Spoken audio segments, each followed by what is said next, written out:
सर्वप्रथम आप सभी के भीतर बैठे प्रभु परमात्मा को नमन करता हूँ। वह परमात्मा अगोचर है, इंद्रियों के विषय नहीं है। वे प्रकट होकर भी अप्रकट हैं, किंतु वे परमात्मा इस जगत के नियंता हैं। वे सर्वश्रेष्ठ मार्गदर्शक हैं। संसार के हर गुरु के भीतर उस परमात्मा की ज्योति है। इसीलिए तो गुरु को ईश्वर का स्वरूप कहा जाता है। संसार के हर गुरु के भीतर उस परमात्मा का प्रकाश विद्यमान है, क्योंकि वह परमात्मा गुरुओं का भी गुरु है। जैसे हर चिंगारी के भीतर अग्नि होती है, जैसे सूरज की हर किरण के भीतर स्वयं सूर्य विद्यमान होता है, वैसे ही सृष्टि के हर रचना के भीतर ईश्वर की सत्ता विद्यमान है, किंतु दिखता नहीं। प्रकट होकर भी अप्रकट है, और इस कारण मनुष्य को एक स्वाभाविक भ्रांति पकड़ती है। इस कारण मनुष्य कई बार उस ईश्वर को इनकार कर देता है, उसकी सत्ता को इनकार कर देता है।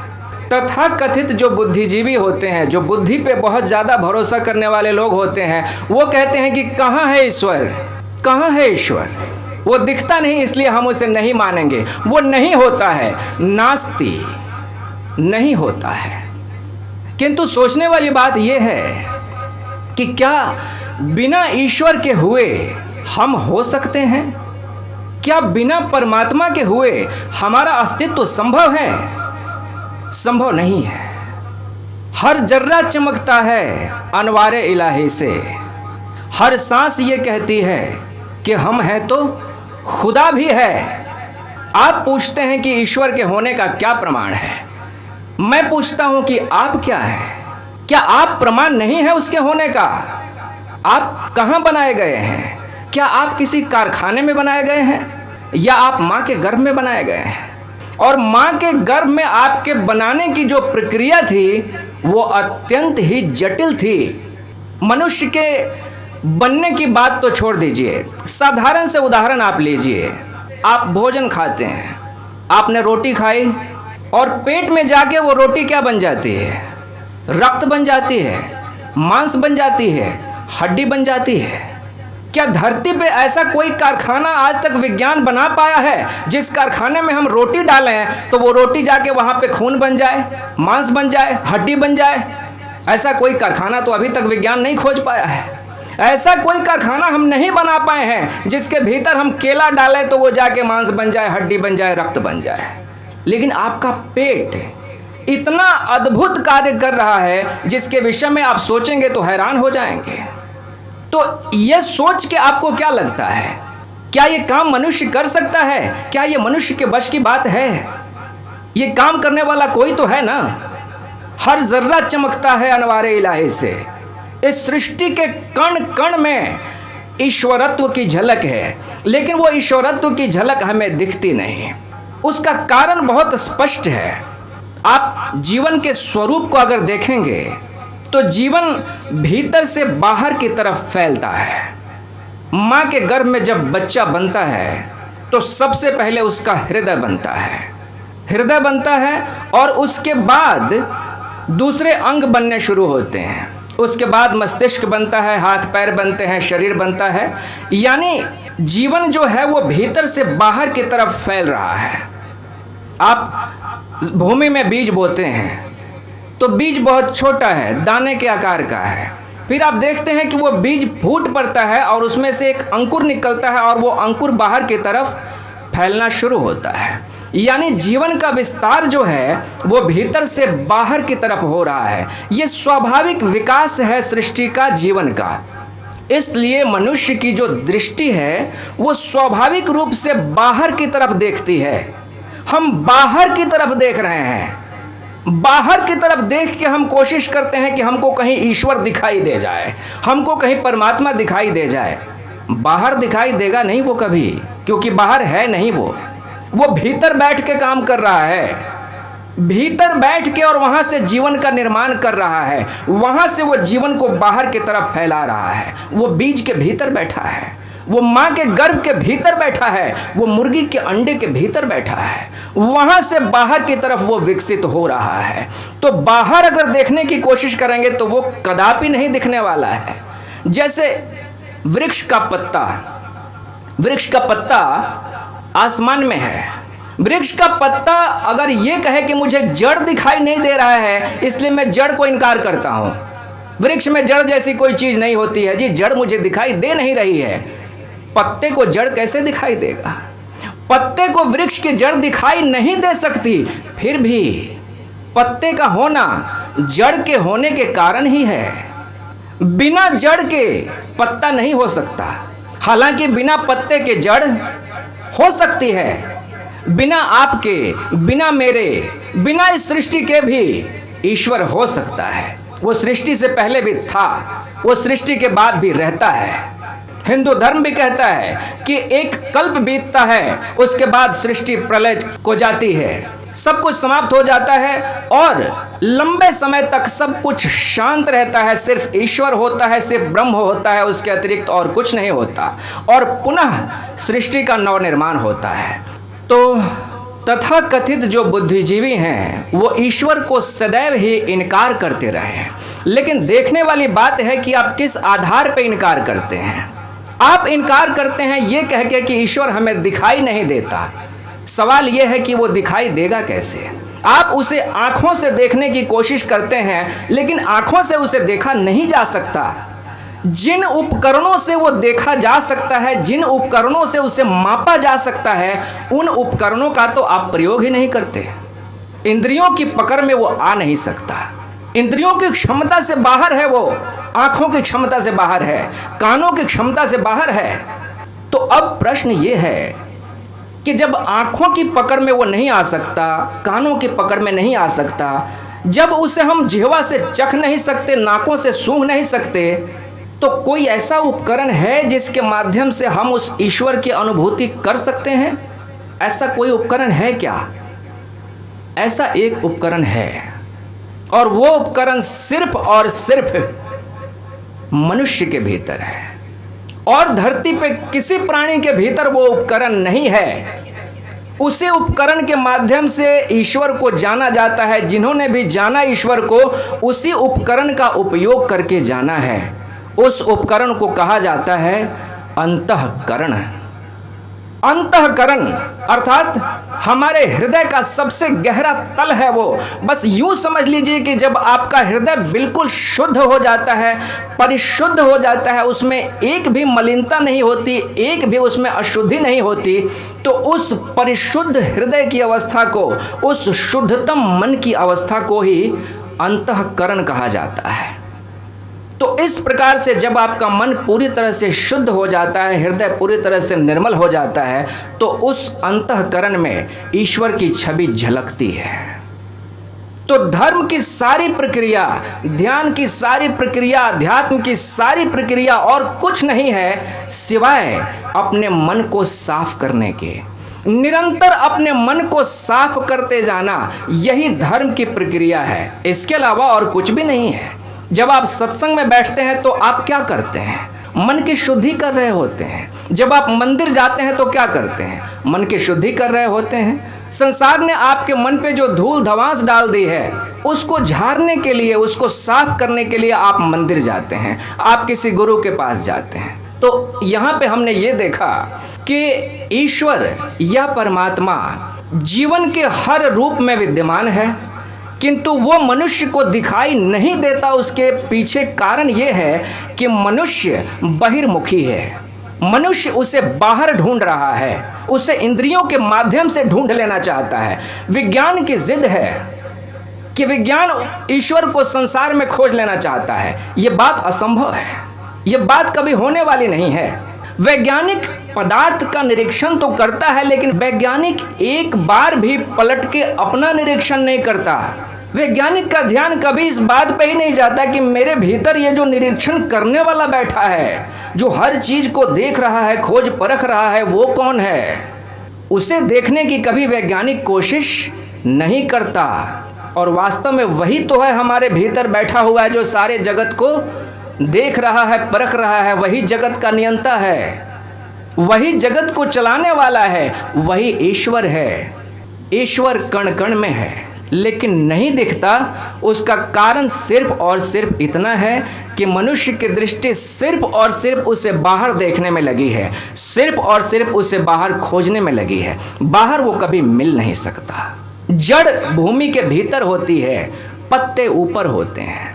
हम सभी, ये पूरे सृष्टि, ये ईश्वर रूपी वृक्ष के पत्ते हैं। ईश्वर जड़ है, वो जीवन की जड़ है।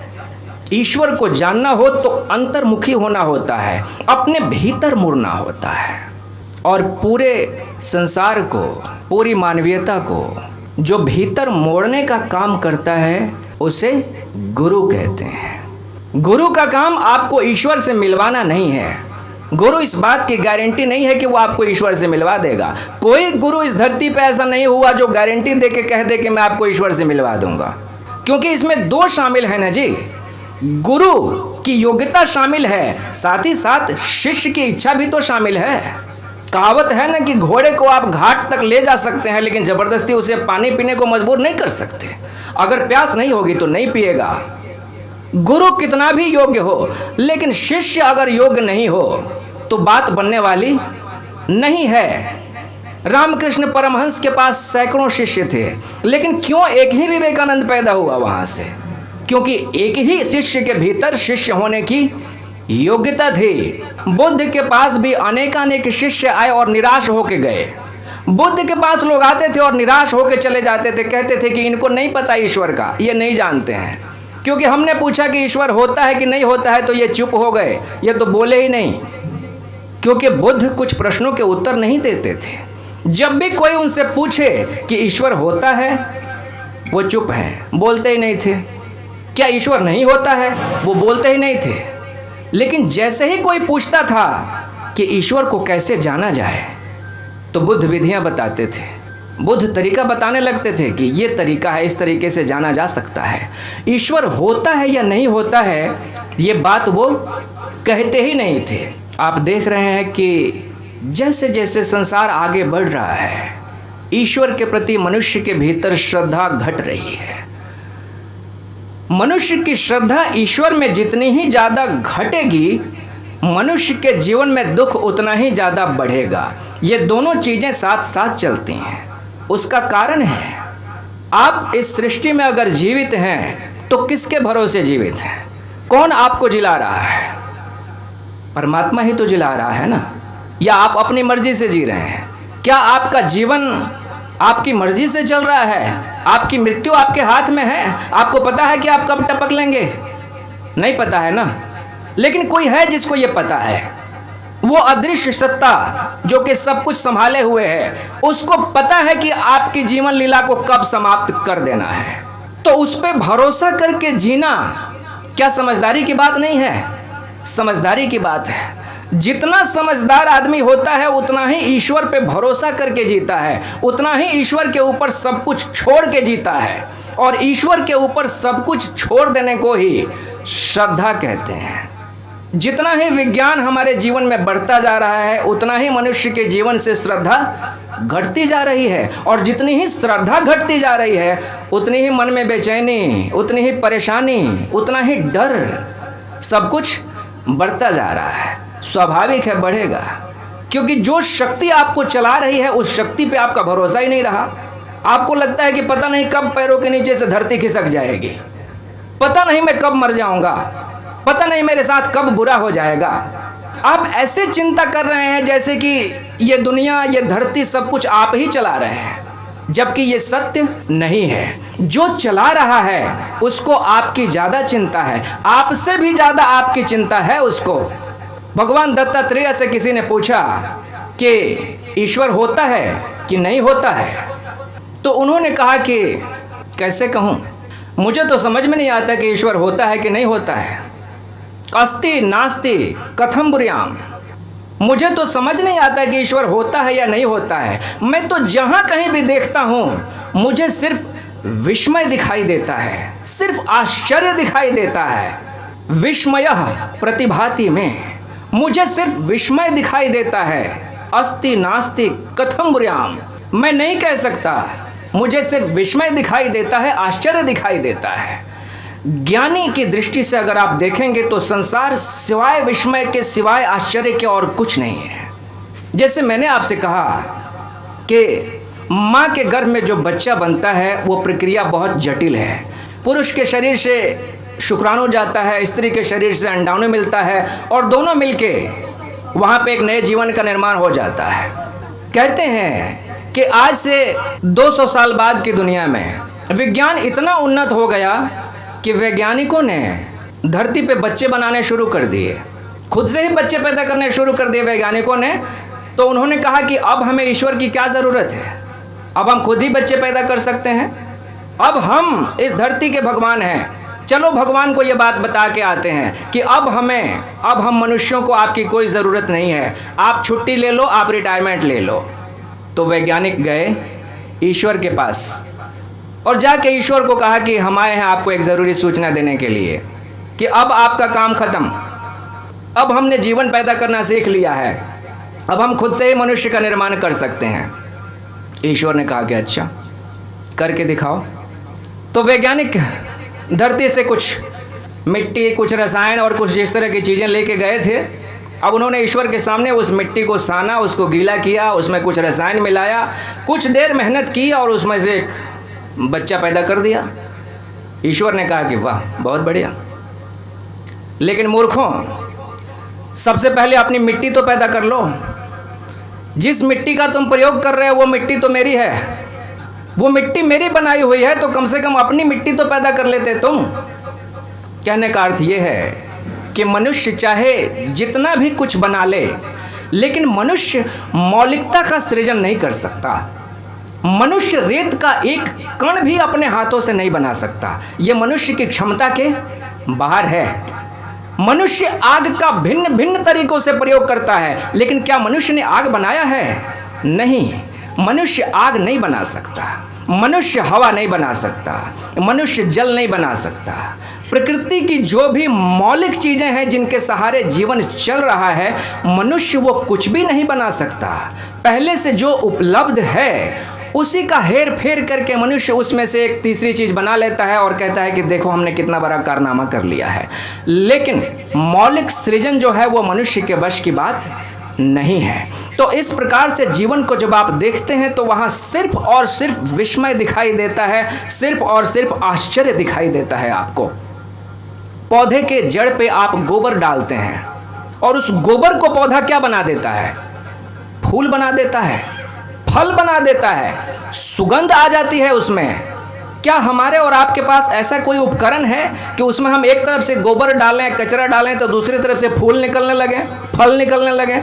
नहीं, ऐसी कोई चीज़ अभी विज्ञान नहीं बना पाया है। लेकिन ऐसी चीज़ प्रकृति कर रही है। प्रकृति नित नए चमत्कार कर रही है, वो चमत्कार मनुष्य कभी कर नहीं सकता। धरती पे ये जो इतने अलग अलग जीव जातियाँ, प्रजातियाँ आप देख रहे हैं, इन सबके बीज कहाँ से आए हैं? कौन छिड़क के गया है बीज? ये हमने और आपने तो नहीं किया है ना। ये कोई है हमसे और आपसे बड़ा कलाकार जो ये सब कुछ कर रहा है? वो ईश्वर है, वो परमात्मा है, वो हमसे बड़ी सत्ता है जो सृष्टि को चला रहा है, संभाल रहा है। तो ये जो बड़ी सत्ता है उसके प्रति श्रद्धा रखना, उसके प्रति समर्पण रखना, यही जीवन को जीने की समझदारी भरी कला कहा जाता है। और इसकी तरफ आपका जो ध्यान दिलाए वो गुरु होता है। दुनिया बाहर की तरफ भाग रही है, हर व्यक्ति बाहर की तरफ भाग रहा है। आदमी संसार से सुख निचोड़ने में लगा है। संसार ने आज तक किसी को सुख दिया नहीं है, संसार देना जानता ही नहीं है। जो कुछ भी आप लेके आए थे वो सब का सब संसार आपसे निचोड़ लेता है, छीन लेता है। संसार देता नहीं है, ले लेता है। इसीलिए गुरु जो है वो बार बार आपको अंतर्मुखी होने की बात कहता है। गुरु बार बार कहता है कि भीतर की तरफ देखो, बाहर मत भटको, भीतर देखो। जिसे खोज रहे हो वो बाहर नहीं मिलेगा, वो भीतर मिलेगा। भगवान दत्तात्रेय से किसी ने पूछा कि आपके गुरु कौन थे? तो उन्होंने 24 नाम गिनवाए। उन्होंने किसी एक व्यक्ति का नाम नहीं बताया, 24 नाम गिनवाए। उन्होंने कहा कि धरती मेरे गुरु है, अग्नि मेरे गुरु है, वायु मेरे गुरु है, आकाश भी मेरा गुरु है, सर्प मेरा गुरु है, अजगर, चींटी भी मेरे गुरु है, मधुमक्खी मेरे गुरु है, हिरन भी मेरे गुरु है, हाथी भी मेरे गुरु है, कुंवारी कन्या गुरु है, पिंगला वेश्या भी मेरे गुरु है। इस तरह से 24 नाम उन्होंने गिनवाए और बारी बारी से उन्होंने बताया कि किससे मैंने क्या सीखा। जल से मैंने तरलता सीखी है। जल को आप जिस पात्र में ढाल दीजिए वो उसी के जैसे आकार को अपना लेता है। जल कितना तरल है, सबके साथ फिट बन जाता है। जल का एक गुण है कि जल खुद पवित्र होता है, वो धोने का काम करता है, दूसरों को निर्मल करने का काम करता है। साधक को ऐसे ही होना चाहिए। आप अगर किसी से मिलें तो आपकी स्निग्धता, आपकी शीतलता, आपकी पवित्रता उस व्यक्ति तक पहुंचनी चाहिए। उस व्यक्ति को लगना चाहिए कि आपसे मिलने के बाद उसके मन से विकार थोड़े कम हुए हैं, उसके मन से अवगुण थोड़े घटे हैं। पिंगला वेश्या का उदाहरण देते हुए उन्होंने कहा, पुराणों में उसकी कथा आती है, बड़ी मशहूर वेश्या थी अपने समय की। तो एक दिन ऐसा हुआ कि पिंगला सज धज के अपने महल के बाहर द्वार पे खड़ी है, ग्राहक की प्रतीक्षा कर रही है कि कोई धनवान इधर से गुजरे, मेरे रूप को देखकर लुभा जाए, फिर उसको लेके मैं अपने महल में जाऊं, उसके साथ भोग विलास करूं और उससे उसका धन हासिल कर लूं। काफ़ी देर प्रतीक्षा करती है, कोई नहीं आता। जब भी कोई मर्द वहां से गुजरता है उसके मन में एक भाव उठता है कि काश ये मेरे साथ आएगा, धनवान दिख रहा है, शायद ये मेरे साथ आ जाए, लेकिन वो भी नहीं आता, वो भी निकल जाता है। इस तरह से आधी रात बीत जाती है, एक भी ग्राहक उसके पल्ले नहीं पड़ता, कोई भी पुरुष उसकी तरफ नहीं देखता। उस दिन ही खराब था, या कहिए कि उसका दिन बहुत अच्छा था। जैसे जैसे आधी रात बीती, पिंगला के मन में अपने ही प्रति एक घोर तिरस्कार का भाव उठने लगा कि छी, मैं भी कैसे स्त्री हूँ कि शरीर को सजा के संवार के और एक पुरुष की प्रतीक्षा में लगी हूँ। यही वो शरीर है जिसके माध्यम से ऋषि मुनियों ने तप करके अपने को विदेह कर लिया। इसी शरीर के माध्यम से किसी ने ईश्वर को पा लिया, इसी शरीर के माध्यम से किसी ने परोपकार किया, और मैं इस शरीर का क्या उपयोग कर रही हूँ। इस तरह का भाव जब उसके मन में गहन होता है तो उसके मन में वैराग उठता है, और उस दिन से पिंगला कहती है कि मैं ये पेशा छोड़ती हूँ, आज से मैं वेश्यावृत्ति छोड़ती हूँ। आज से मेरा शरीर किसी पुरुष के लिए समर्पित नहीं होगा, बल्कि ये परम पुरुष के लिए समर्पित होगा, ये ईश्वर के लिए समर्पित होगा। आज से इस शरीर के माध्यम से मैं जो कुछ भी करूँगी वो सिर्फ और सिर्फ परमात्मा के लिए करूँगी। तो ये वैराग वेश्या के मन में उठाया। तो दत्तात्रेय कहते हैं कि मैंने उस पिंगला वेश्या से भी सीखा है कि कैसे शरीर को भोग विलास में नहीं लगाना है, शरीर को परमात्मा की सेवा में लगाना है।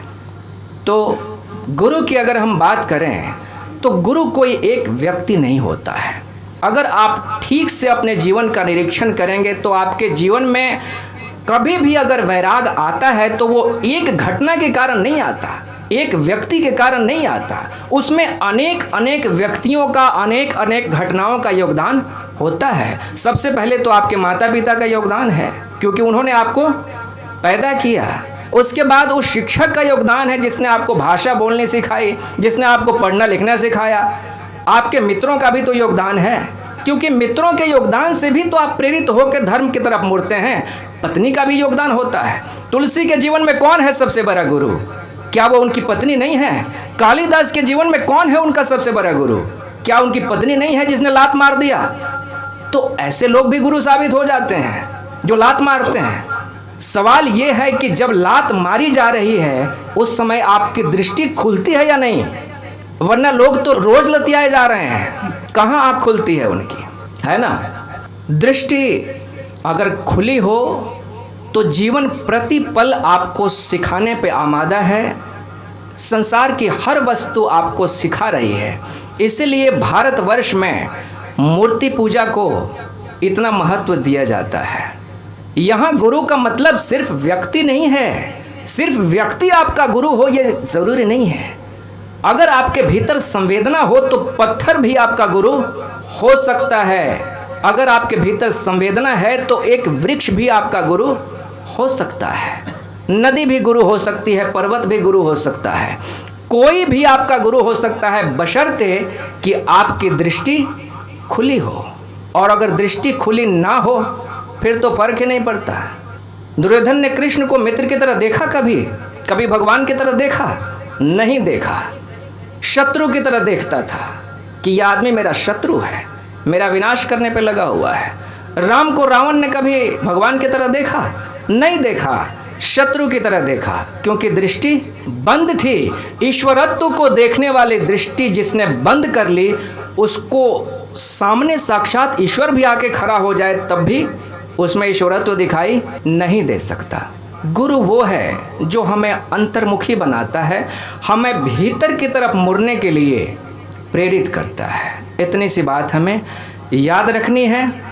तो आज का दिन समर्पित है ऐसे ही अनेकानेक गुरुओं को, जिन्होंने बाहर भटकती हुई मनुष्यता को भीतर मुड़ने का मार्ग दिखाया है।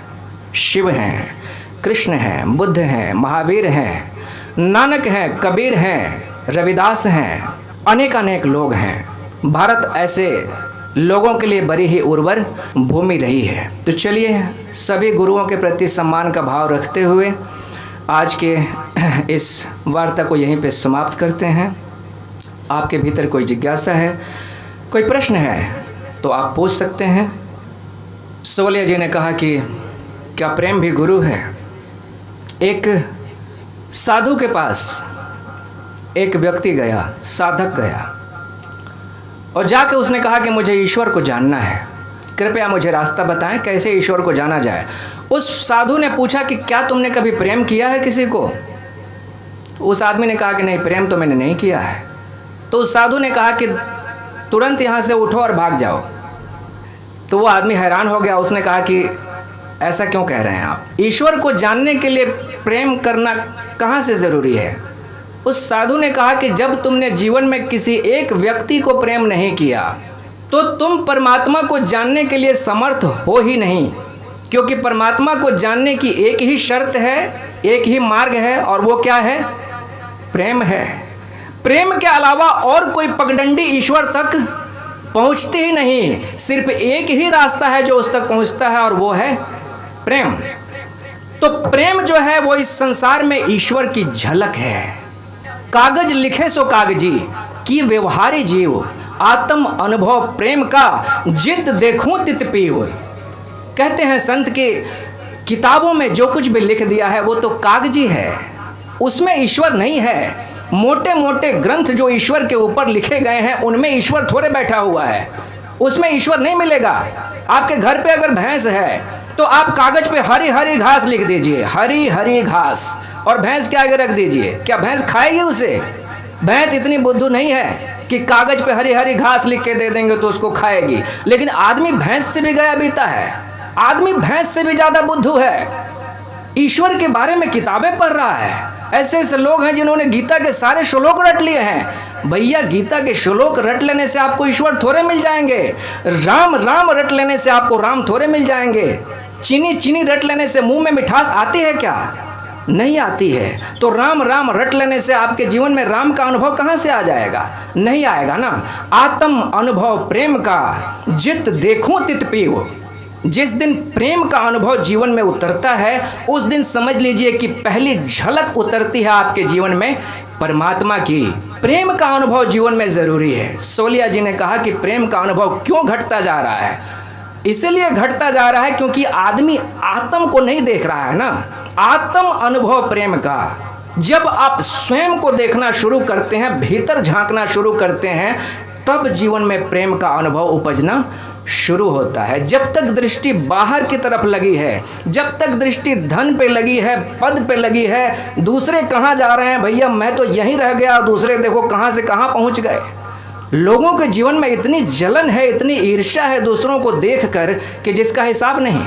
आपकी नज़र हमेशा दूसरों पे ही लगी है। जब तक दूसरों पे नज़र लगी है तब तक आपके जीवन में प्रेम उपजने वाला नहीं है। आत्म अनुभव प्रेम का, अपने ऊपर दृष्टि लगाइए, अंतर्मुखी होइए, तब जीवन में प्रेम का अनुभव आएगा। और जिस दिन प्रेम का अनुभव आएगा उस दिन आपकी यात्रा परमात्मा की दिशा में शुरू होने वाली है।